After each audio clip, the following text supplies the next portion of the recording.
अल्हम्दुलिल्लाहि रब्बिल आलमीन वल आक़िबतु लिल मुत्तक़ीन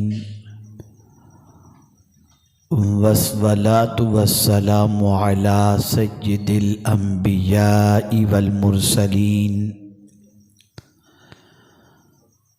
व अला आलिहि व अस्हाबिहि तय्यिबीन अत्ताहिरीन अम्मा बाद।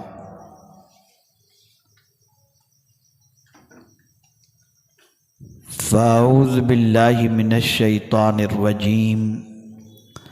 बिस्मिल्लाहिर रहमानिर रहीम। या अय्युहल्लज़ीना आमनुत्तक़ुल्लाह वल तंजुर नफ्सुम मा क़द्दमत लिग़द। सदक़ल्लाहुल अज़ीम। काबिल क़द्र सादात किराम, उलमाए ज़वील एहतराम, इको बंद कर दो, हाज़िरीन व नाज़िरीन, अस्सलामु अलैकुम व रहमतुल्लाहि व बरकातुहू।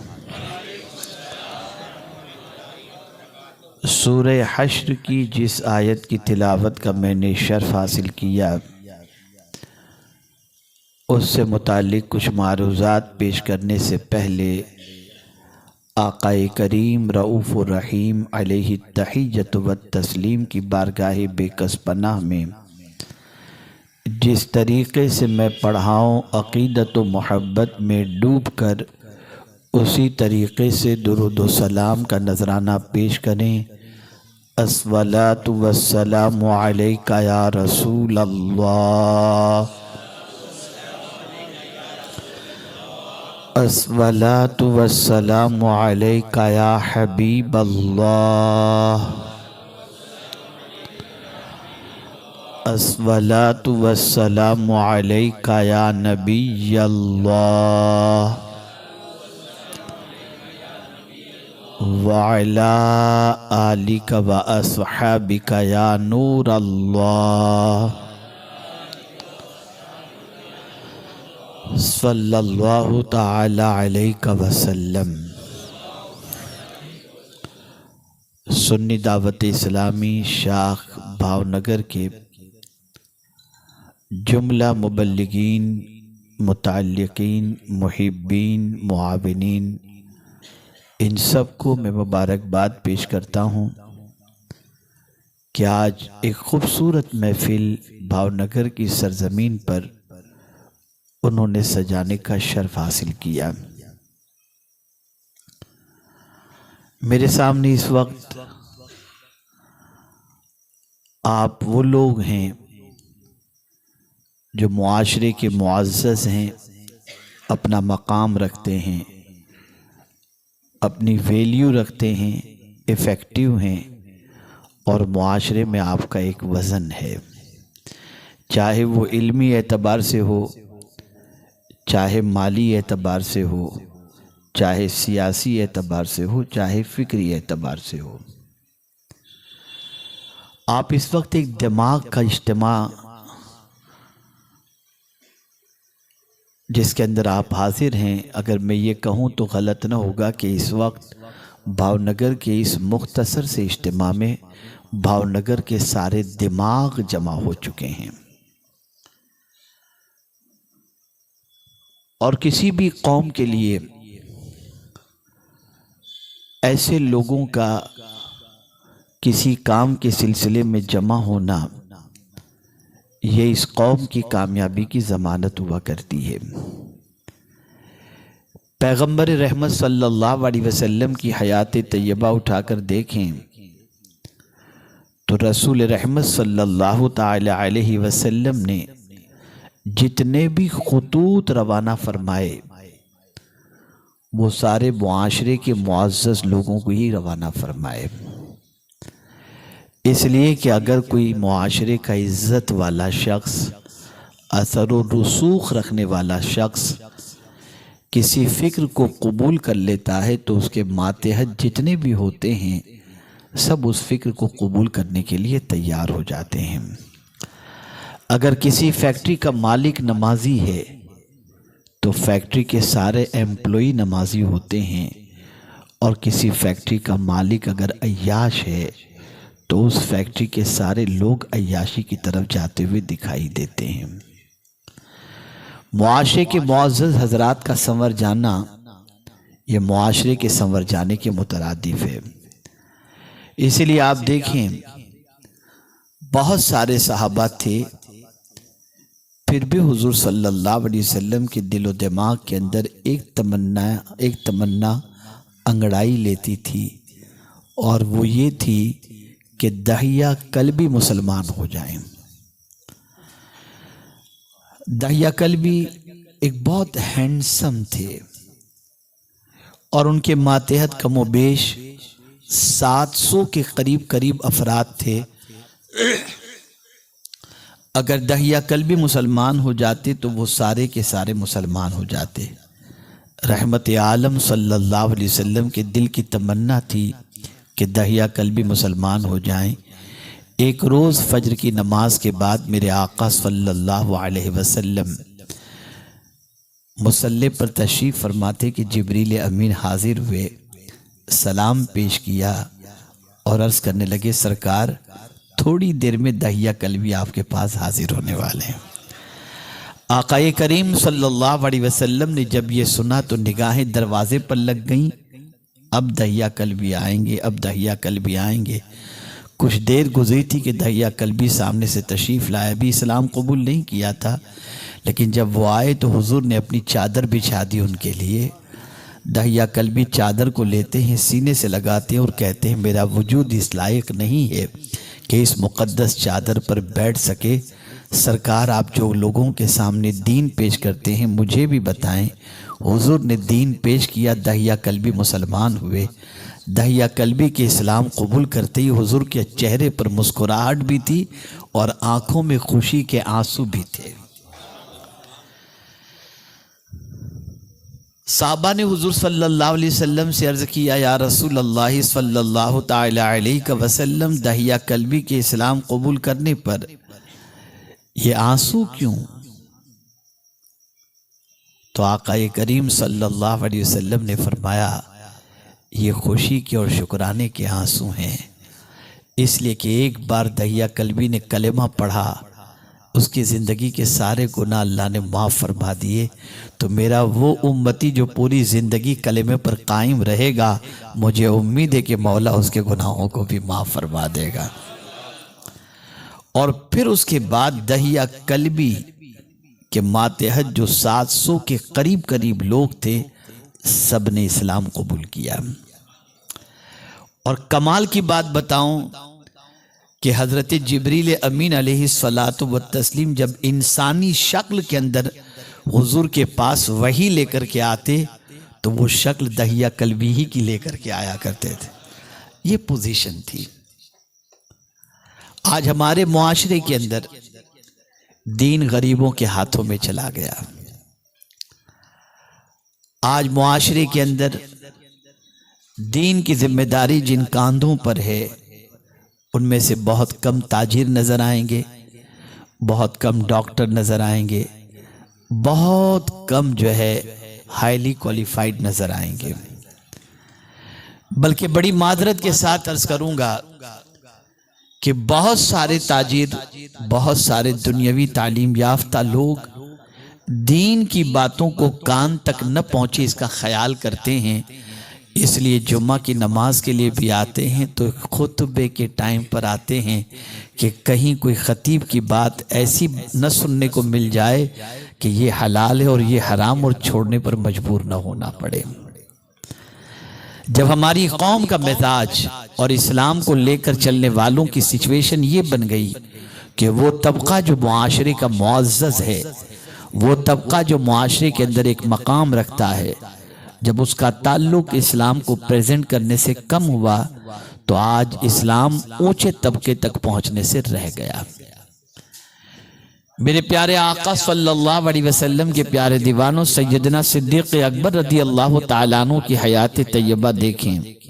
बड़े ताजिर थे, बहुत अच्छे बिजनेसमैन थे। रसूल रहमत सल्लल्लाहु अलैहि वसल्लम के दामन को थामने के बाद और आगोश इस्लाम में कदम रखने के बाद, एक बहुत बड़े ताजिर होने के बावजूद सिद्दीक़ अकबर ने हुजूर से सिर्फ ये अर्ज़ नहीं किया कि हुजूर मेरा माल कबूल कर लीजिए, मैं अपनी ज़िंदगी में मस्त रहता हूँ, नहीं, बल्कि हुजूर के शाना बशाना दीन के काम के लिए आगे बढ़े। और मैं आपको बताऊंगा तो हैरत होगी कि अशरे मुबशरा में से 6 सहाबा ने सिद्दीक़ अकबर की तबलीग पर इस्लाम कबूल किया है। एक मिजाज अता किया सिद्दीक़ अकबर ने कि ताजिरों तुम भी दीन का काम कर सकते हो, तुम भी मैदान अमल में कदम रख सकते हो। जाहिर सी बात है कि एक इंसान के पेश नज़र सिर्फ आखिरत होगी और वो दीन की बात पेश करेगा तो उसका इफ़ेक्ट और उसका असर इंसान की ज़िंदगी पर बहुत ज़्यादा होगा। इसको 2 जुमले के अंदर अर्ज़ कर दूँ तो बात समझ में आ जाएगी। लेने वाला अगर दीन की बात करता है तो इतना असर नहीं होता, देने वाला दीन की बात करता है तो असर ज़्यादा होता है। ये एक मुआशरे का मिजाज है। ए रसूल आज़म सल्लल्लाहु ताला अलैहि वसल्लम के दीवानों, आज हमारी सिचुएशन ये है कि हम एक सोच लेकर के चल रहे हैं, एक फिक्र लेकर के चल रहे हैं, और वो फिक्र ये है दुनिया, दुनिया और दुनिया। सुबह उठते हैं तो हमारी फिक्र होती है दुनिया, रात सोते हैं तो दुनिया, ख्वाब भी देखते हैं तो दुनिया। एक अजीब जिंदगी। बल्कि अब तो हाल ये हो चुका, कब्रिस्तान में भी जाते हैं तो वहां भी दुनिया ही दुनिया नजर आती है। बहुत सारे लोग कब्रिस्तान जाने के बाद भी मोबाइल लगा होता है, ये इतना माल भेज देना, ये कर देना, अलियाज़ु बिल्लाह। जहां जाकर कब्र याद आनी चाहिए वहां जाकर भी तुम दुनिया में गर्क हो गए हो। कितना ज़मीर मुर्दा हो चुका है, किस हद तक हम गाफिल हो चुके हैं। क्या ये दुनिया मुस्तकिल रहने वाली है या हम दुनिया में परमानेंट रहने वाले हैं? नहीं, बहुत आए बहुत चले गए। इस दुनिया का मामला तो यह है कि एक बाप जिंदगी भर मेहनत करके एक बंगला बनाता है और बंगलों पे अपनी नेम प्लेट लगा देता है ताकि पता चले ये बंगलो इसका है। लेकिन वही बाप जब मर जाता है तो बेटा 2 दिन के लिए भी नेम प्लेट नहीं रखता, नेम प्लेट भी उड़ा के फेंक देता है और अपनी नेम प्लेट लगा देता है। अब अब्बा नहीं रहे तो इनकी नेम प्लेट की क्या जरूरत है। यह है दुनिया। वो बाप जिसने अपने बच्चे के लिए बहुत कुछ आसाइश के सामान तैयार किए, 15वीं शाबान को बच्चा तलाश करता है अपने बाप की कब्र को कि कहां है। उसके पास इतना वक्त भी नहीं। बल्कि बड़ी माजरत के साथ मैं अर्ज करूंगा कि अब तो ऐसे लोग भी हैं जिनको नमाज जनाजा की दुआ भी याद नहीं है। वो अपने बाप के जनाजे की नमाज पढ़ने के लिए खड़े होते हैं तो नमाज जनाजा की दुआ याद न होने की बुनियाद पर बस वो ऐसे ही खड़े रहते हैं। दुनिया मगफिरत की दुआ कर रही है और जिस बेटे के लिए बाप ने सब कुछ बनाया वो बेटा अपने बाप को पढ़कर मगफिरत की दुआ भी नहीं कर पाता है। आप जरा सोचो, हम दुनिया में कितने डूब गए कि हमने कभी ये फिक्र नहीं की कि एक दुनिया और भी है, एक जगह और भी है जहां हम सबको जाना है। उसी को कुरान ने मेंशन किया, या अय्युहल्लज़ीना आमनुत्तकुल्लाह, ऐ ईमान वालो अल्लाह से डरो। वल तंजुर नफ्सुम मा क़द्दमत लिगद, फ्यूचर के बारे में कुरान कह रहा है। और अपनी जात के लिए तुमने आगे कल के लिए क्या भेजा है उसके बारे में गौर करो। किस कल के बारे में, कहां भेजने की बात? वो कल जो यकीनन आने वाला है, मरने के बाद वाला कल, वहां के लिए तुमने क्या भेजा है इसके बारे में गौर करो। आखिरत के लिए हमने क्या किया। आप ये ना समझिएगा कि मैं दुनिया के अंदर आपको बंगलो बनाने से, गाड़ी खरीदने से रोक रहा हूं, आप कीजिए, लेकिन ये सब कुछ उतना कीजिए जितना रहना है, और जहां जितना ज्यादा रहना है वहां की फिक्र भी ज्यादा कीजिए, और वो जगह है आखिरत। हजरत अबू ज़र ग़िफ़ारी रज़ी अल्लाह ताला अन्हु को एक मौके पर बहुत माल मिला, और उसके बाद उनके एक साथी कुछ दिनों के बाद उससे मिलने के लिए गए तो देखा कि उनके घर में कुछ भी नहीं है। तो अपने साथी से यानी हजरत अबू ज़र ग़िफ़ारी रज़ी अल्लाह ताला अन्हु से उनके साथी ने कहा, अबू ज़र तुम्हें तो इतना माल मिला था, कहाँ चला गया? तुम्हारे घर में तो कुछ नजर ही नहीं आता। कहा दूसरे घर में भेज दिया हूं। कहा यार तुमने दूसरी शादी की बताए भी नहीं, क्या तुमने दूसरी शादी कर ली, दूसरा घर भी तुमने बसा लिया?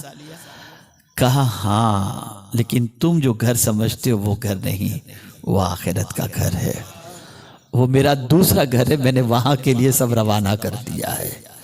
इसलिए कि याद रखें, यहां तकलीफ होगी कोई साथ दे देगा, वहां कोई साथ नहीं देगा। वहां नफसी नफसी की कैफियत होगी, हर आदमी अपनी जान की फिक्र कर रहा होगा।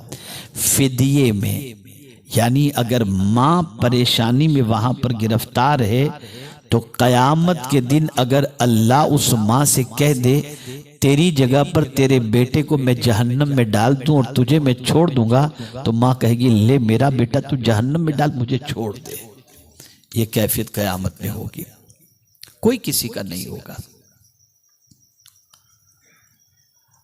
हम अपनी सुबह से लेकर शाम तक की जिंदगी का जायजा लें 24 घंटे का, तो हम कितना आखिरत के बारे में सोचते हैं, कितना उस जिंदगी के बारे में सोचते हैं जहां पर हमें हमेशा रहना है।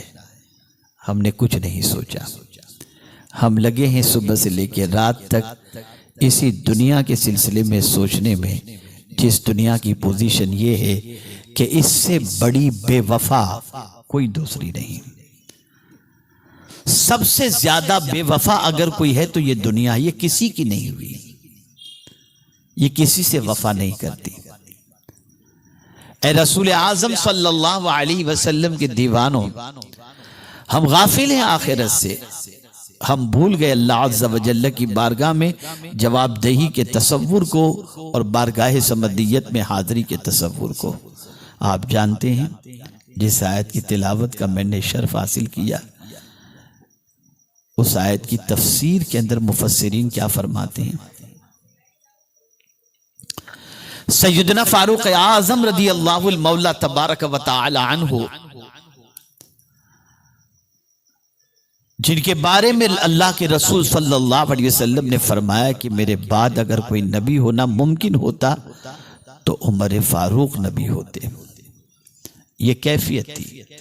उम्मुल मोमिनीन हजरत आयशा सिद्दीक़ा रज़ी अल्लाह ताला अन्हा से सरकार फरमाते हैं, आसमान में जितने तारे नजर आते हैं ना, उन तारों के बराबर अगर किसी की नेकी है तो वो उमर इब्ने खत्ताब की नेकी है।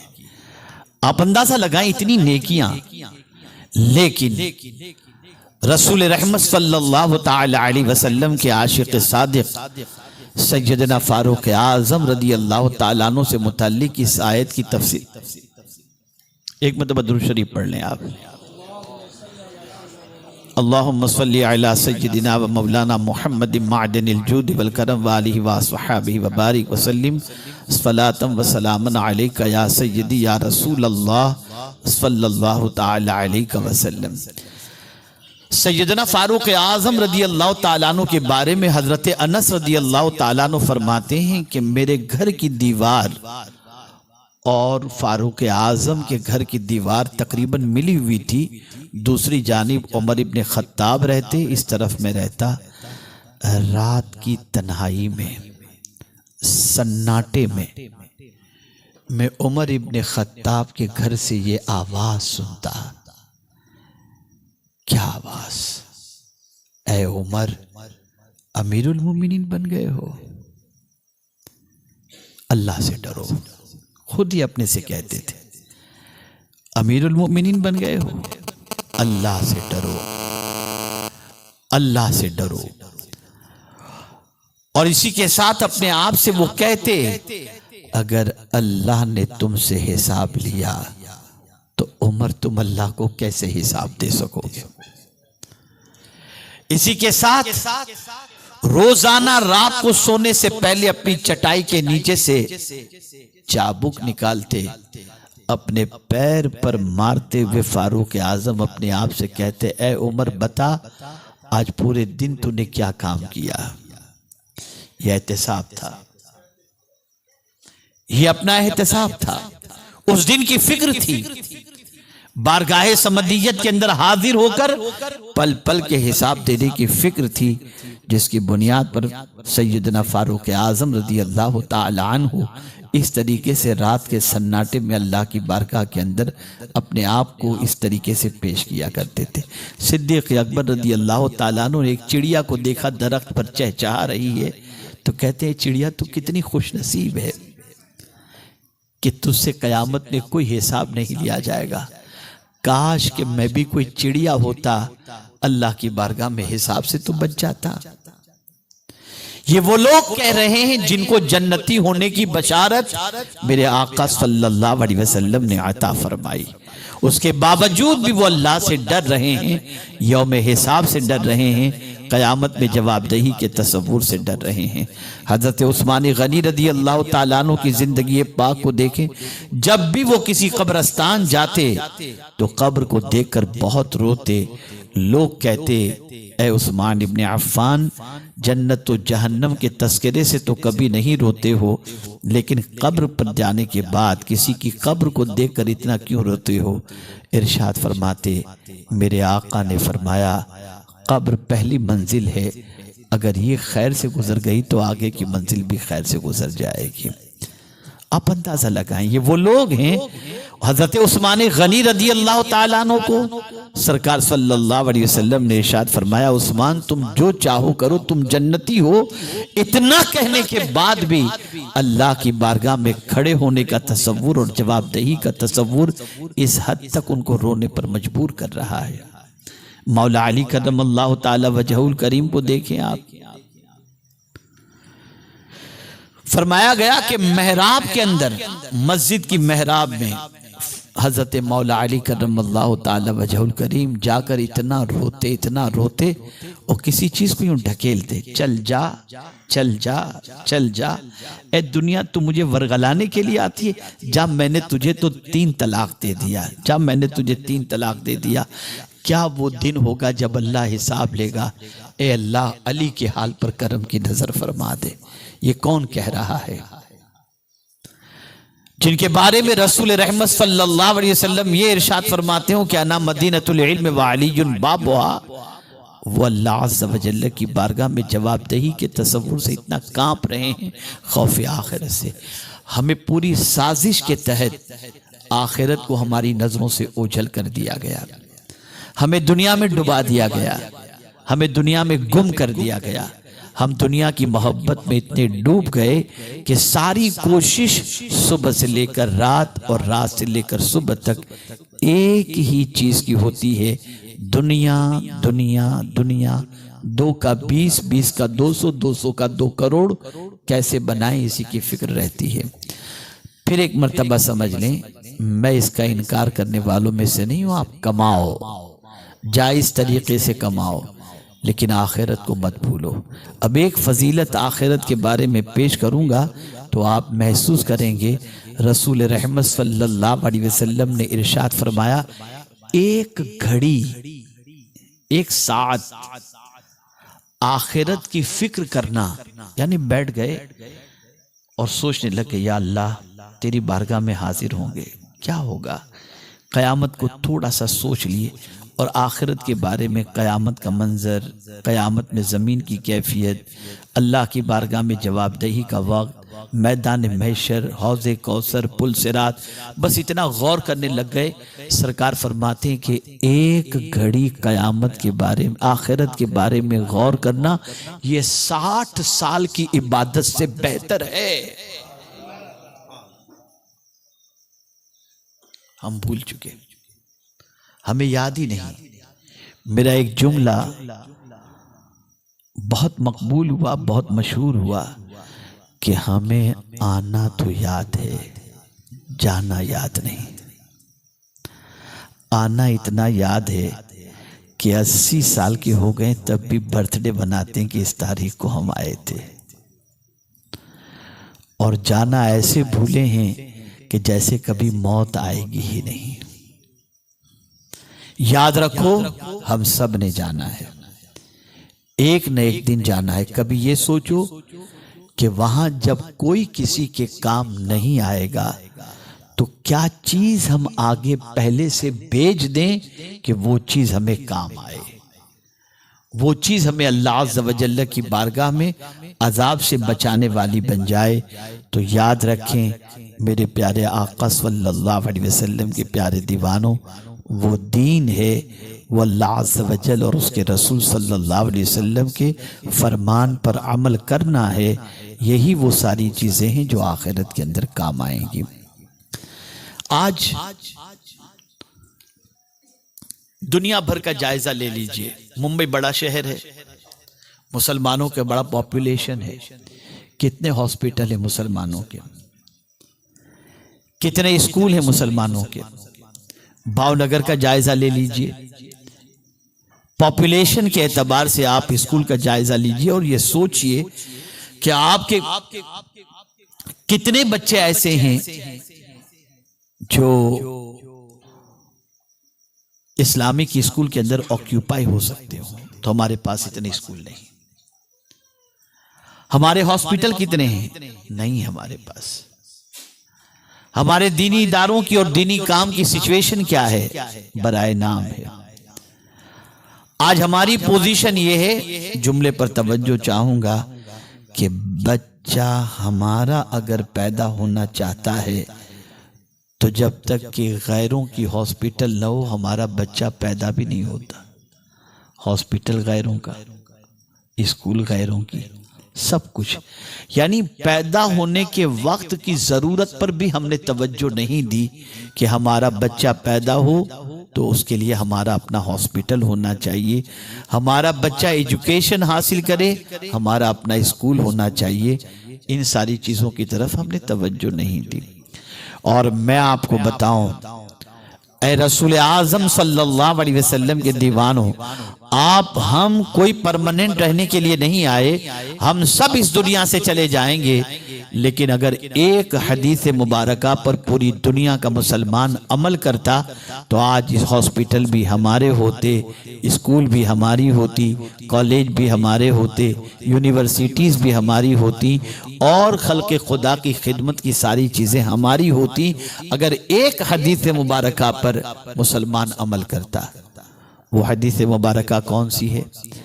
आक़ाए करीम सल्लल्लाहु अलैहि वसल्लम इरशाद फरमाते हैं, मरने वाला जब मरता है तो उसके आमाल मुनक़ता हो जाते हैं। एक इंसान मरा, जिस्म से रूह निकल गई, अब न वो नमाज पढ़ सकता है, न रोजे रख सकता है, न सदका व खैरात कर सकता है, न ज़कात दे सकता है, कुछ भी नहीं कर सकता। जितना पीरियड उसकी जिंदगी का था फिनिश, उसमें उसने जितना अमल किया बस वही, अब वो कोई अमल नहीं कर सकता। कब्र में उसको लिटा दिया गया, क़यामत तक वो वहां पर पड़ा रहेगा। यानी अमल का सिलसिला टूट गया। लेकिन मेरे आका सल्लल्लाहु अलैहि वसल्लम फरमाते हैं, मरने वाला जब मरता है तो उसके आमाल मुनक़ता हो जाते हैं सिवाय 3 चीजों के। यानी मरने वाला मरने से पहले 3 काम अगर करके मरा है तो मरने के बाद वो कोई अमल नहीं कर रहा, लेकिन उसको अंदर अमल का सवाब मिल रहा है। वो क्या चीज है? पहली चीज इल्म नाफे। मरने वाला मरने से पहले कोई एजुकेशनल वर्क करके मरा, कोई इदारा बना के मरा, कोई स्कूल बना करके मरा। अब वो मर जाएगा, जितने बच्चे तालीम के जेवर से आरास्ता होते रहेंगे ना, मरने वाला ठाठ से कब्र में सोया हुआ है, लेकिन उन सारों के फायदा उठाने का सवाब अल्लाह उसे कब्र में अता फरमा रहा है। तो मरने से पहले अगर इल्मी काम करके कोई मरा तो उस इल्म का फायदा उसे कब्र में पहुंचता है। इसी तरीके से सदक़े जारिया, मरने से पहले कुआं खुदवा करके मरा, वो मर गया, लोग उससे पानी पी रहे हैं। दरख्त लगाकर मरा, वो मर गया लेकिन लोग उससे इस्तेफादा कर रहे हैं, उससे फल खा रहे हैं, उसके साए में बैठ रहे हैं। तो जितना सवाब उसको मिलना चाहिए, मरने के बाद वो काम कुछ भी नहीं कर रहा, ये काम करके मरा था तो कब्र में उसे सवाब मिल रहा है।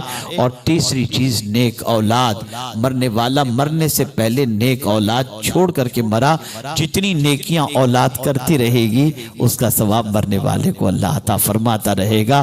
औलाद मगफिरत की दुआ करेगी, अल्लाह उस बंदे की मगफिरत फरमा देगा। क्या हमने, थोड़ी तवज्जो चाहूंगा, क्या हमने कभी इस हदीस पर अमल का जज्बा अपने अंदर पैदा किया कि यार हम भी मरने से पहले अपने बच्चों के लिए 10 बंगले, 2 बंगले, 4 बंगले छोड़ करके मरते हैं, मरने से पहले कम से कम कुछ दीनी इदारा, स्कूल कुछ बना करके मरे, ताकि बच्चा कब्र पर आकर फातिहा पढ़े कि न पढ़े, ये स्कूल से पढ़ने वाले और मदरसे से पढ़ने वाले बच्चे पढ़ते रहेंगे, हमें कब्र के अंदर बैठी इनकम मिलती रहेगी, हमें फायदा पहुंचता रहेगा। हमने इस पर तवज्जो नहीं दी। अगर हर मुसलमान इस हदीस पर अमल करता तो हर गली के अंदर हमारा एक स्कूल होता, हमारा एक इदारा होता, हर मोहल्ले के अंदर हमारा हॉस्पिटल होता, हर मोहल्ले के अंदर हमारी जो है वो दीनी दरसगाहों के साथ साथ हमारे हॉस्पिटल्स वगैरह होते, और इसी के साथ साथ मुसाफिर खाने होते।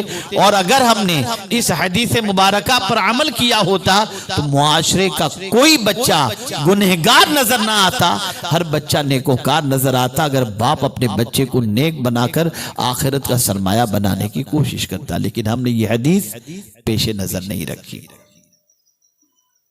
आज मैं आपको ये बताना चाहता हूं, आप जरा 28 साल पहले की जिंदगी का जायजा लीजिए इसी भावनगर की, और तारीख उठा करके देखें आप। मैं इस वक्त बहुत सारे ऐसे चेहरे देख रहा हूं जिनकी जिंदगियों में इनकलाब सुन्नी दावत इस्लामी के माहौल की वजह से पैदा हुआ। मैं यहाँ के मुबल्लिगीन को भी अप्रिशिएट करता हूँ और यहाँ के बहुत सारे ताजिरों को भी अप्रिशिएट करता हूँ। मैं ऐसे ताजिरों को भी जानता हूँ जो करोड़ों में खेलते हैं, लेकिन भावनगर के वो ताजिरों की तहज्जुद भी मिस नहीं होती है। ऐसे लोग भी हैं, नमाज के पंक्चुअल भी हैं, मस्जिदों में जाते हुए भी नजर आते हैं, जमात की पाबंदी करते हुए भी नजर आते हैं, अल्लाह के नाम पर लुटाते हुए भी नजर आते हैं। 28 साल के अंदर बहुत बड़ी तब्दीली मैंने इस शहर के अंदर महसूस की है, और उस तब्दीली के अंदर अगर मैं ये कहूँ तो गलत न होगा कि सुन्नी दावत इस्लामी के माहौल का बहुत बड़ा असर है। हमने सिर्फ ये नहीं कि आए बयान किए और चले गए, इज्तिमा किए और चले गए, नहीं। हमारे एक साथी हैं, मैं उनका नाम लेना नहीं चाहता, कमोबेश 25 साल 22 साल या 25 साल पहले की बात है, वादी नूर के अंदर इज्तिमा होता था, और इज्तिमा बहुत कामयाब, बहुत कामयाब, बहुत कामयाब। लेकिन वो अक्सर मुझसे कहा करते थे, हजरत समंदर के ऊपर महल बना करके क्या फायदा, एक झोंका आएगा, एक मौज उठेगी, महल डूब जाएगा, जमीन पर कुछ काम करो। मेरे दिल में उनकी बात बैठ गई, और फिर उसके बाद इदारों के सिलसिले में क़याम का हमने प्लान शुरू किया, और हजरत सैयदुना रिज़्क़ुल्लाह शाह बाबा रहमतुल्लाह ताला अलैह, जिनका आस्ताना कोड़ीनार शरीफ में है, मैं जब बहुत बड़े कोई मंसूबे बनाता हूँ तो मैं उनकी बारगाह में हाजिर होकर उस बड़े प्लान की अर्जी डाल देता हूँ और कहता हूँ बस मैंने इरादा किया है, आप भी हाथ उठाकर दुआ कर दें कि अल्लाह मुझे कामयाब फरमाए। तो अल्लाह का शुक्र है कि मैं कभी मायूस नहीं लौटा। मैं आज से 25 साल पहले कमोबेश हजरत सैयदना रिज़्क़ुल्लाह शाह बाबा की बारगाह में मैंने अर्ज किया था कि हुजूर दुआ करें मैं 111 इदारे कायम करूं, अब एक इदारा चलाना मुश्किल, एक इदारा कायम करना मुश्किल, लेकिन अब लंबी मैंने सोच ली 111 की अर्ज करके आया। आज अल्हम्दुलिल्लाह कम बेश 65 इदारे इस वक्त दीनी और दुनियावी हमारे पूरे शबाब के साथ चलते हुए आपको मिलेंगे अल्हम्दुलिल्लाह। आप सोचेंगे क्या वली की बारगाह में जाकर के मांगना चाहिए? मियाँ ख्वाजा साहब तो हिंदुस्तान तशरीफ लाए ना, तो यहाँ आने से पहले दातागंज बख्श की बारगाह के अंदर 40 दिन बैठ करके तशरीफ लाकर बताया, जब मैं मोइनुद्दीन यहाँ वली की बारगाह से पाता हूं तो तुम कैसे नहीं पाओगे। उनके सदक़े में काम बनते हैं। इन्ना रहमतल्लाहि करीबुम मिनल मुहसिनीन। खैर, तो अर्ज ये कर रहा था कि हमने जो सिलसिला शुरू किया, अल्लाह ने काम लिया, और फिर उसके बाद यके बात ही करें, यहाँ भी आते रहे, मुसलसल प्रोग्राम होते रहे, लेकिन मेरी आदत शुरू से रही कि सिर्फ प्रोग्राम पर इक्तिफा नहीं, जहन साजी हम करते रहे, समझाते रहे। स्कूल बनाओ, कॉलेज बनाओ, मदरसा बनाओ, दारुल बनाओ। अल्हम्दुलिल्लाह जिन जिन इलाकों में इखलास के साथ साथियों ने कमर कस ली और इखलास के साथ उन्होंने काम शुरू किया, आज अल्हम्दुलिल्लाह वहाँ पर बहारें ही बहारें नजर आ रही हैं। आपने अभी महसूस किया और आपने देखा, आपके बच्चों का इंतजाम हमारे यहाँ है। अंग्रेजी तालीम बच्चे हासिल करना चाहते हैं, लेकिन इश्क़ रसूल के माहौल में हासिल करना चाहते हैं, तो आपके लिए हेरा इंग्लिश स्कूल मौजूद है। हम चाहते हैं कि बच्चे की सुबह भी हो तो नाते मुस्तफ़ा और तिलावत से हो, और बच्चा घर लौटे भी तो अल्लाह के रसूल सल्लल्लाहु अलैहि वसल्लम के जिक्र के साथ लौटे। एनवायरनमेंट इसका बहुत बड़ा इफेक्ट होता है। जाहिर सी बात है कि इस्लामिक स्कूल के अंदर डांस तो नहीं सिखाया जाएगा, इस्लामिक स्कूल के अंदर मिमिक्री तो नहीं सिखाई जाएगी, इस्लामिक स्कूल के अंदर मैनर्स सिखाए जाएंगे, इस्लामिक स्कूल के अंदर जो है वो सुन्नतें सिखाई जाएंगी, इस्लामिक स्कूल के अंदर दुनियावी तालीम के साथ साथ दीन भी सिखाया जाएगा। इसलिए अल्हम्दुलिल्लाह हेरा इंग्लिश स्कूल के नाम से एक लाइन से स्कूल्स कायम होनी शुरू हुई, और अल्हम्दुलिल्लाह यहाँ के लोगों के भरपूर ताउन से अल्हम्दुलिल्लाह भावनगर की सरजमीन पर भी आज सैकड़ों बच्चे हेरा इंग्लिश स्कूल में पढ़ते हैं, जहाँ वो दुनियावी इल्म हासिल करते हैं, वहीं मदीने के ताजदार की मोहब्बत भी अपने दिल में लेकर के जाते हैं। अल्हम्दुलिल्लाह यहाँ के बच्चे दूसरे इलाकों में जाते, हाफिज बनते, कारी बनते, आलिम बनते। एक दारुल यहाँ पर भी कायम कर दिया गया, और अल्हम्दुलिल्लाह दारुल कायम करने के बाद यहीं के बच्चे कुर्ब जवार के आज हाफिज भी बन रहे हैं, कारी भी बन रहे हैं, आलिम भी बन रहे हैं, और अल्हम्दुलिल्लाह आपके इलाके में काम कर रहे हैं। और इसी के साथ साथ पार्ट टाइम रोजाना 1-1.5 घंटा बच्चे जो देते हैं, ऐसे बच्चे भी मिलेंगे। उनके लिए इस्लामियात के नाम से इंस्टीट्यूट कायम किया गया, और आपकी सहूलत के मुताबिक टाइम का इंतजाम। और मैं मुबारकबाद पेश करता हूँ हमारे उन उलमा, मुअल्लिमीन और मुअल्लिमात को जो भरपूर मेहनत और मशक्क़त के साथ उन तक इल्म मुंतकिल करते हैं। और अब ऐसा नहीं कि यहाँ पढ़ने वाले ही तैयार हो रहे हैं, बल्कि अल्लाह का बड़ा करम है कि भावनगर के इस्लामियात से अब ऐसी बच्चियाँ कारिया बन करके निकली हैं जो खुद अल्हम्दुलिल्लाह दूसरों को कारिया बनाती हुई नजर आ रही हैं। 28 साल पहले ये कोई तसव्वुर नहीं था। 28 साल पहले भावनगर के अंदर मस्जिद आयशा थी, या 2-1 मस्जिदें थी जहां पर सुन्नियत के हवाले से कुछ लोग नमाज पढ़ते थे, एक आध इदारा था, लेकिन कोई सुन्नियत की ऐसी रमक नजर नहीं आ रही थी जिसकी बुनियाद पर इस शहर के बसने वाले लोग अपनी सुन्नियत की तशनगी को बुझाते। लेकिन तन्हा इस वक्त सुन्नी दावत इस्लामी ही की कमोबेश 8 से 10 मस्जिदें हो चुकी हैं, और एक सुन्नियत की लहर यहाँ पर नजर आ रही है, जहां इस लहर के अंदर उलमा का किरदार है, मशाइख का किरदार है, खानकाह का किरदार है। वहीं पर अल्हम्दुलिल्लाह सुन्नी दावत इस्लामी के किरदार को नजरअंदाज नहीं किया जा सकता है। जो बच्चे कल तक दाढ़ी रखना शर्म महसूस करते थे, आज दाढ़ी रख रहे हैं। जो टोपी पहनने में शर्माते थे, अब वो अमामा बांध रहे हैं। जो गाने गुनगुनाते थे, आज नाते मुस्तफ़ा सल्लल्लाहु अलैहि वसल्लम गुनगुनाते।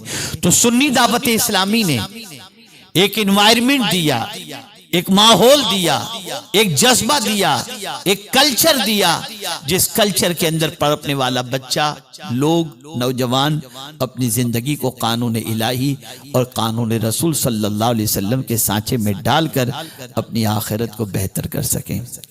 ए रसूल आज़म सल्लल्लाहु अलैहि वसल्लम के दीवानों, हम इसी पर स्टॉप नहीं कर रहे। जिस तरीके से, मैं एक एग्जाम्पल देता हूं, मेरे एक दोस्त हैं, बहुत बड़े कारोबारी हैं। अभी कुछ दिनों पहले मेरे पास मिलने के लिए आए।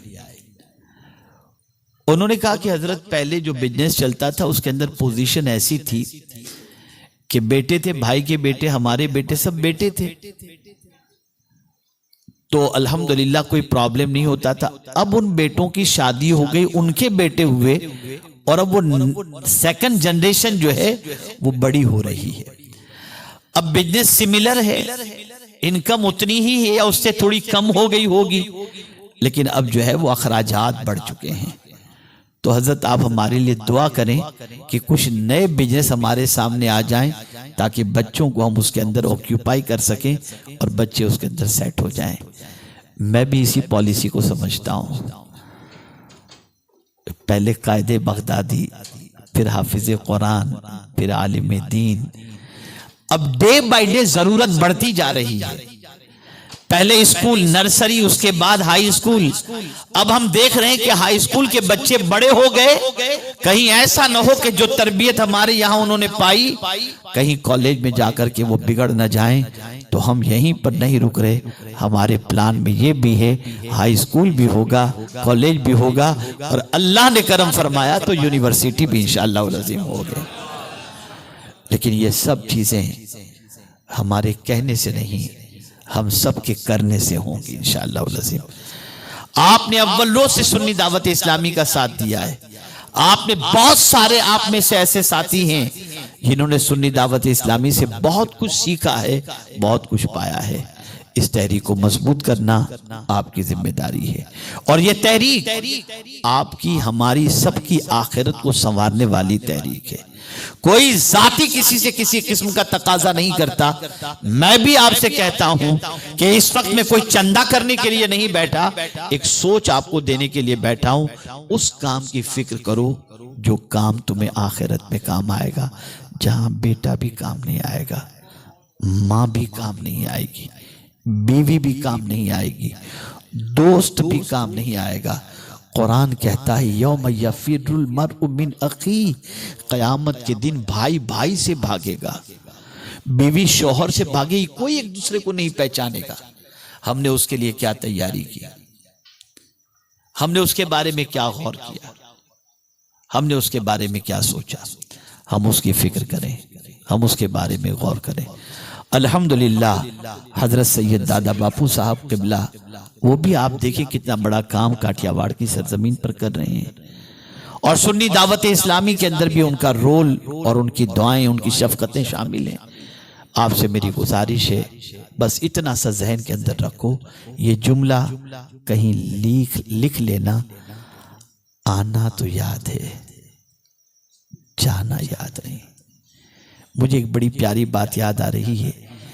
एक बुजुर्ग से किसी ने पूछा, नेकी करने के लिए कौन सा दिन अच्छा है? नेकी करने के लिए कौन सा दिन अच्छा है? वो बुजुर्ग जवाब में इरशाद फरमाते हैं, मौत से एक दिन पहले का दिन जो है ना, वो नेकी करने के लिए अच्छा है। वो शख्स थोड़ा ताज्जुब में पड़ा और अर्ज करने लगा, हजरत पहले ये तो मालूम हो कि मौत कब आएगी, तो उससे पहले के दिन आदमी नेकी करे। तो कहा, बेटे यही तो समझाना चाहता हूँ, जब नहीं मालूम कि मौत कब आएगी तो हर दिन को गनीमत समझकर उसमें नेकी कर लिया कर। हर दिन को दिन इबादत का समझ और उसमें नेकी कर लिया कर। बुराइयों का सैलाब है, दाढ़ी वालों का बचना मुश्किल हो गया, नमाजियों का बचना मुश्किल हो गया, परहेजगार रहना मुश्किल हो गया। सोशल मीडिया के जरिए अय्याशियां, बदकिरदारियों को और बुराइयों के जज्बात को मुश्तइल करने वाली इतनी चीजें आ गई कि आदमी नमाज के अंदर भी दिल लगा कर के अल्लाह की बंदगी नहीं कर पाता। ऐसी सिचुएशन के अंदर अगर हमने आखिरत की फिक्र नहीं की तो हमारी कश्ती डूब जाएगी, किनारे तक नहीं लग सकती। तो कुरान कहता है ईमान वालों, अल्लाह से डरो और उस कल के बारे में फिक्र करो और गौर करो कि वहां के लिए तुमने क्या भेजा है। उस कल के बारे में हम उस कल को भूल चुके हैं जो डेफिनेट आने वाला है, वो आखिरत है, वो अल्लाह की बारगाह में जवाबदेही का तसव्वुर है, वो रब्बे कदीर जल्ल जलालहू की बारगाह के अंदर हाजिर होना है। आप जानते हैं सिचुएशन क्या होगी। कुरान कहता है ववुदिअल किताब फतरल मुजरिमीना मुशफिकीन मिम्मा फीह फयक़ूलून या वैलतना मा लिहाज़ल किताब ला युगादिरु सगीरतन वला कबीरतन इल्ला अहसाहा। क़यामत के दिन क्या होगा, बंदे के सामने उसका दफ्तर रख दिया जाएगा, आमाल नामा। तवज्जो चाहूंगा, बंदे के सामने उसका आमाल नामा रख दिया जाएगा। फतरल मुजरिमीन मुशफिकीन मिम्मा फीह, तो मुजरिम जब उसमें देखेगा ना तो घबराहट उसको शुरू हो जाएगी। दफ्तर, आमाल नामा, और क्या कहेगा वो, फयक़ूलून ला युगादिरु सगीरतन वला कबीरतन इल्ला अहसाहा। अरे इस दफ्तर ने तो कोई छोटी और बड़ी किसी चीज को नहीं छोड़ा, सबका अहाता कर लिया है। आप जानते हैं जो लोग रात की तन्हाई में छुप करके गुनाह करते हैं और दिन में अल्लाह के बरगुज़ीदा बंदे बन करके घूमते हैं, उनका हश्र कयामत में क्या होगा जानते हैं आप।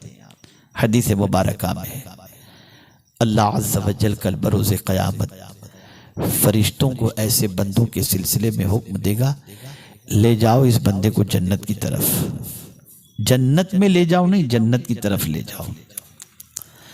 फरिश्ते उस बंदे को जन्नत की तरफ लेकर के जाएंगे जो दुनिया के इंसानों के सामने नेक लेकिन अकेले में पापी था, तन्हाई में बदकारी करता, गुनाह करता।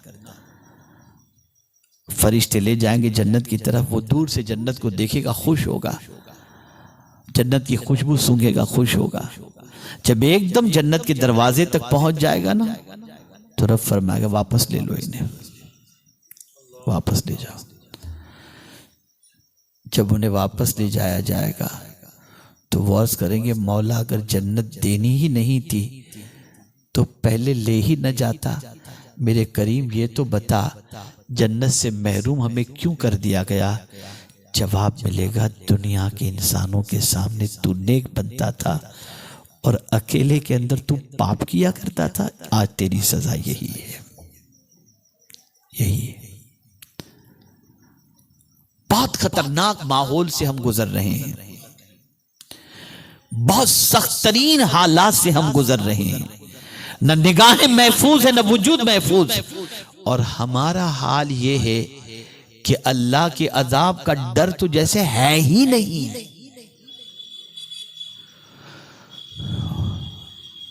बनी इसराइल के अंदर एक आबिद थे, बहुत बड़े आबिद। एक दिन उन्होंने, चूंकि उनका घर पहाड़ के करीब था, तो पहाड़ के काले पत्थरों को उन्होंने देखा। तो देखने के बाद उन्होंने कहा कि इस पर अगर ग्रीनरी होती तो कितना अच्छा होता, यानी ये काले पत्थरों पर हरियाली होती तो कितना अच्छा होता। और वो थे बहुत बड़े आबिद। गैब से निदा आती है, मेरे बंदे तुझे मेरी कारीगिरी में कब से नुक्स नजर आने लग गया। मैं ज्यादा बेहतर जानता हूं या तू ज्यादा बेहतर जानता है, बस इतना सुनना था। अल्लाह वाले थे, रोना शुरू किया उन्होंने, कसम खा ली उन्होंने, मैं उस वक्त तक दाना पानी हलक के नीचे नहीं उतारूंगा जब तक मेरा मौला मुझे माफ न कर दे। छोड़ दिया खाना पीना, बहुत गौर से सुनिएगा, छोड़ दिया खाना पीना उन्होंने। मोहल्ले के कुछ नौजवानों ने कुछ दावत रखी थी, तो चूंकि मोहल्ले के वो बुजुर्ग थे, गए उनके पास, बाबा चलिए हमारे यहाँ आज दावत है। कहा बेटे मैं नहीं आ सकता, मैं नहीं आ सकता। नहीं हजरत आपको आना ही पड़ेगा। कुछ लोग होते हैं थोड़े जिद्दी टाइप के होते हैं, नहीं मैं तो कुछ नहीं जानता, आपको आना ही पड़ेगा। सब लोगों ने जिद की, लेकिन एक थोड़ा सा मुंह लगा ज्यादा था, बाबा मैं तो छोड़ूंगा नहीं भाई, आप तो जानते हो बाबा मैं कितना जिद्दी आदमी हूं, चलना ही पड़ेगा। बेटा मैं नहीं खाना खा सकता। कहा हुजूर कोई खास बात? कहा मेरी ज़बान से एक ऐसा जुमला निकला जो अल्लाह को पसंद नहीं था, तो मैंने कसम खा ली है जब तक कि मौला मुझे माफ़ नहीं करेगा मैं खाना पानी नहीं खाऊंगा। जानते हैं ऐसे मनचले जवान कभी कभी ऐसी बात बोलते हैं कि उन्हें अपनी आखिरत की फिक्र नहीं रहती। उस नौजवान ने कहा कि अरे हजरत क्या टेंशन आप लेते हो, अगर अल्लाह का अजाब आएगा ना तो हम लोग थोड़े थोड़े आपस में तकसीम कर लेंगे। आज भी ऐसे लोग हैं जो कहते हैं। बस इतना उस जवान का कहना था कि मौला ने उस बुजुर्ग से फरमाया इलाका छोड़ दो, इसलिए कि जिन्होंने मेरे अजाब को हल्का समझा है अनकरीब मैं उन पर अजाब नाजिल करने वाला हूं। मत अकड़ो, मत सोचो कि हमारा कुछ नहीं बिगड़ सकता। अभी कल ही की बात है, जापान में जलजला आया, कुछ दिन पहले तुर्की में जलजला आया। किसे खबर थी 28 सेकंड के अंदर मलबे के ढेर के अंदर मकान तब्दील हो गए। कोई जानता है कि कब क्या होने वाला है? लेकिन हम इतने गाफिल हैं कि हमें आखिरत की फिक्र नहीं। अपनी सोच को दुरुस्त करो, और ख़ास तौर पर अगर हमारी कौम का वो तबका जो दुनियावी तालीम याफ्ता है, माली एतबार से खुशहाल है, अगर उनके कदम दीन की तरफ उठते हैं, नेकियों की तरफ उठते हैं, तो मैं यकीन के साथ कह सकता हूँ कि इंशाअल्लाह लज़ीम पूरे मुआशरे में तब्दीली पैदा होगी। एक आखिरी बात अर्ज़ करके मैं अपनी गुफ्तगू को ख़त्म करता हूँ। याद रखें और अच्छी तरीके से याद रखें, अपनी औलाद के सिलसिले में इस बात को पेश नज़र रखें, और इस तरीके से अपनी औलाद की परवरिश की कोशिश भी आप भी करें, मैं भी करूं, हम सब मिल करके करें। अच्छी औलाद बहुत बड़ी नेमत होती है। हम अपनी औलाद के लिए मकान का इंतज़ाम कर देते हैं, दुकान का इंतज़ाम करते हैं, बिजनेस का इंतज़ाम करते हैं, बैंक बैलेंस का इंतज़ाम करते हैं, एजुकेशन का इंतज़ाम करते हैं, लेकिन वो चीज़ें जिससे आखिरत बन जाए उसका इंतज़ाम नहीं कर पाते। बस एक बात अर्ज़ करता हूँ, हज़रत उमर इब्न अब्दुल अज़ीज़ रदी अल्लाह ताला अन्हु, जिनके दौर को खिलाफत राशिदा का दौर कहा जाता है, वो इतने अजीम थे जिसकी कोई इंतहा नहीं। हज़रत उमर इब्न अब्दुल अज़ीज़ जब खिलाफत के मनसब पर फाइज हुए तो जितना लोगों से जबरन वसूल किया गया माल मौजूद था, आपने उसके बारे में प्लान बनाया कि वो सारा माल लोगों को वापस कर दिया जाए। आपके बेटे की उम्र थी 16 साल कमोबेश या 18 साल। ज़ोहर से पहले आपने ये प्लान डिसाइड किया कि सबका माल सबको वापस कर दिया जाए। साथियों से आपने फरमाया कि मैं ज़ोहर के बाद थोड़ा सा कैलूला कर लूं, उसके बाद जब असर के लिए उठूंगा तो असर से मगरिब के दरमियान सबका माल सबको तकसीम कर दिया जाएगा। उनके बेटे ने सुन लिया। कुर्बान जाइए ऐसे बेटे पर। बेटे ने सुन लिया, अपने अब्बा से कहता है हुजूर आप कैलूला के बाद असर के बाद लोगों में माल तकसीम करेंगे? कहाँ अभी क्यों नहीं, थोड़ा सा आराम कर लो बेटे। क्या अब्बा जान आप यकीन के साथ कह सकते हैं कि असर तक आप जिंदा रहेंगे? इतना सुनना था कि हज़रत उमर इब्न अब्दुल अज़ीज़ रज़ी अल्लाह ताला अन्हु ने फरमाया अगर तुझ जैसा बेटा हो तो कभी बाप के कदम बहक नहीं सकते। ये होता है। आज बहुत ज़रूरत है इस चीज़ की कि हम अपनी सोच को दुरुस्त करें और अपनी आखिरत की फ़िक्र करें। माल खूब कमाओ, लेकिन माल में इतने न डूब जाओ कि आमाल की फ़िक्र ही न हो, और आखिरत की फ़िक्र न हो। हम सब दुनिया में आए हैं आखिरत को अच्छी करने के लिए, वहाँ की भी फिक्र करो और यहाँ भी अच्छी तरह से ज़िंदगी गुजारने की कोशिश करें। और हर पल का हिसाब क़यामत में अल्लाह की बारगाह में देना है, इसलिए कोई ऐसा काम नहीं होना चाहिए जिससे अल्लाह और उसके रसूल नाराज़ हों। बस आपके सामने सुन्नी दावत इस्लामी का काम मौजूद है। आप तहरीक से जुड़ें, तहरीक के दस्तो बाजू बने, तहरीक के इज्तिमाआत के अंदर शरीक हों, तहरीक की कारगुजारी को अप्रिशिएट करें और तहरीक के साथ मिलकर हम सब मिलकर कोशिश करें। अल्हम्दुलिल्लाह अब भावनगर की सरहदों से निकलकर दूसरे इलाकों में सुरेंद्र नगर और गाँव के अंदर भी अल्हम्दुलिल्लाह मसाजिद की तामीर का काम, उलमा की तकर्रुरी का काम, इस्लामियात का काम ये शुरू हो चुका है और हो रहा है। आप सब मिल कर के अगर इस काम के अंदर शरीक रहे तो वो दिन दूर नहीं कि इंशाअल्लाह अज़ीम पूरा ज़िला मुस्तफ़ा प्यारे की मोहब्बत से इंशाअल्लाह अज़ीम रोशन होता हुआ दिखाई देगा और हर दिल में इश्क़ मुस्तफ़ा सल्लल्लाहु अलैहि वसल्लम का चिराग रोशन होगा। एक जुमला अर्ज़ कर दूँ, सुन्नी दावत इस्लामी ने सबसे बड़ा काम आपके इलाके में जो किया है वो ये है, ईमान की हिफाजत का काम किया है। ये सबसे बड़ा काम है, वरना न जाने कितने तबलीगी हो जाते, न जाने कितने बदअक़ीदी के माहौल से मुतासिर होकर वहाँ के हो जाते। लेकिन इस तहरीक का सबसे बड़ा काम ये है कि अल्लाह के फजल से इस तहरीक ने ईमान की हिफाजत का काम किया। अल्लाह रब्बुल इज़्ज़त जल्ल जलालहू हम सब से वो काम ले जिससे अल्लाह भी राज़ी हो और उसके रसूल सल्लल्लाहु अलैहि वसल्लम भी राज़ी हों। काम वो ले लीजिए, तुमको जो राज़ी करे, ठीक हो ना में रज़ा।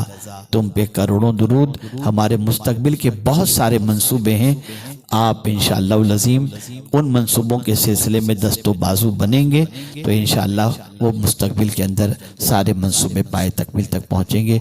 अल्लाह हमारे जितने भी रफ़क़ा यहाँ के हैं, जितने भी मुबल्लिगीन हैं, जितने भी मुआविनीन हैं, अल्लाह सबको दारैन की सआदतों से माला माल फरमाए।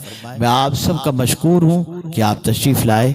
अल्लाह आप लोगों को भी जज़ाए खैर अता फरमाए। वमा अलैना इल्लल बलागुल मुबीन। अस्सलामु अलैकुम व रहमतुल्लाहि व बरकातहू।